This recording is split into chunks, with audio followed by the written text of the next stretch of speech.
Conan content and all things digital. I got Lou Giacalone. This is interesting. Lou founded CoolSign, right? Exactly. Okay, back in the 90s. 98. 98. And you sold it to Haivision. That's right. It was recently acquired by Haivision November last year. Okay, but look at this.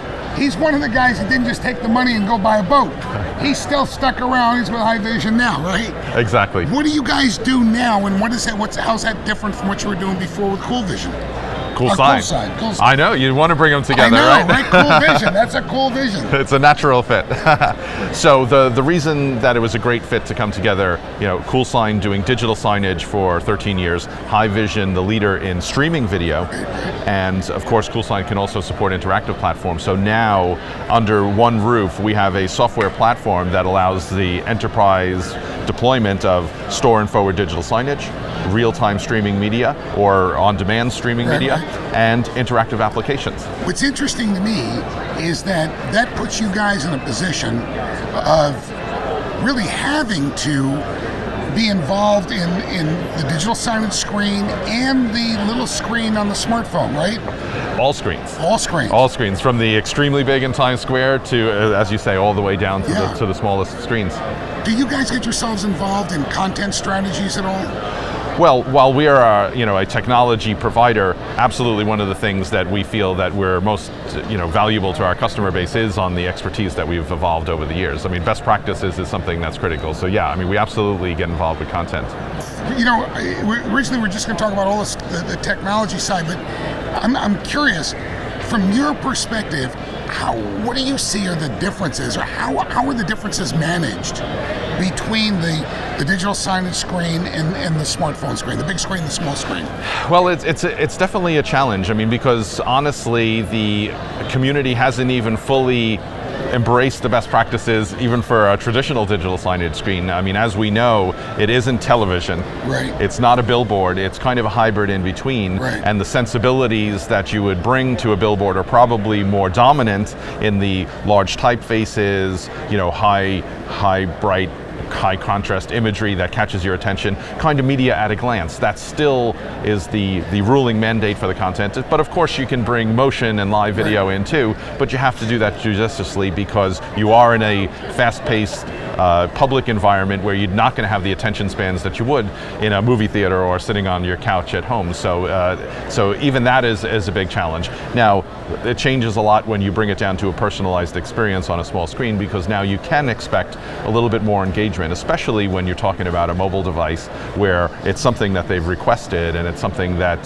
they're interested in. They've sort of made a commitment to engage with a piece of content. So now you can get back to a little bit more longer format. You can get back to more what I would call almost traditional video production values. In our case, again, I'll just throw my networks in. Yeah. We run about a 20-minute dwell time. So we do run full motion audio video. Yep. And I'm going to say about half the commercials or half the advertising on our network is traditional television advertising. Yeah. The other half has been created more with the idea of the digital sign screen, the location, the place-based media. Right. And then we've had advertisers asking us to do some kind of a link between that screen and the smartphone. Now, our content provider has Saddle Ranch Productions has started producing, very successfully by the way, spots for both the small screen and the digital signage screen that carry the same message, but the spots themselves are different because of the different screens. Right. And that's what I was going about asking about the content, the strategy. Yep. In that case, you're saying on the small screen we have to have a different strategy because it's much faster in our case than on the big screen.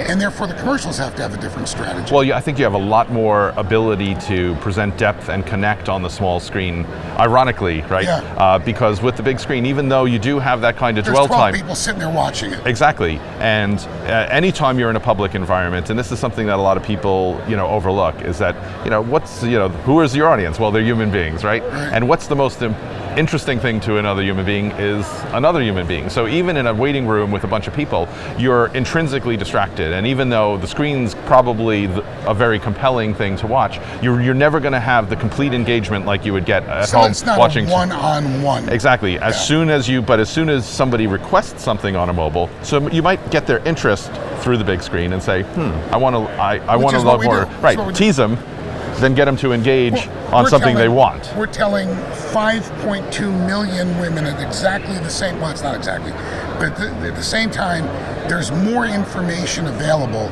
on the small screen. Exactly. Ask for it. Exactly. And they ask for it, and then you can activate that one-on-one experience. Totally. Gee, this is so, the best thing about traveling around these few days at this show was hearing all of the different aspects of content for all the different screens. Totally. Like this. Yeah. Totally. Hey, Yeah. where can they get more information on your stuff? www.haivision.com, HAIVISION, and again, for digital signage, interaction, and streaming media. Lou, thanks, man. Pleasure. Thanks a lot. Nice seeing you. Hey, we'll see you again in a while. This is fun.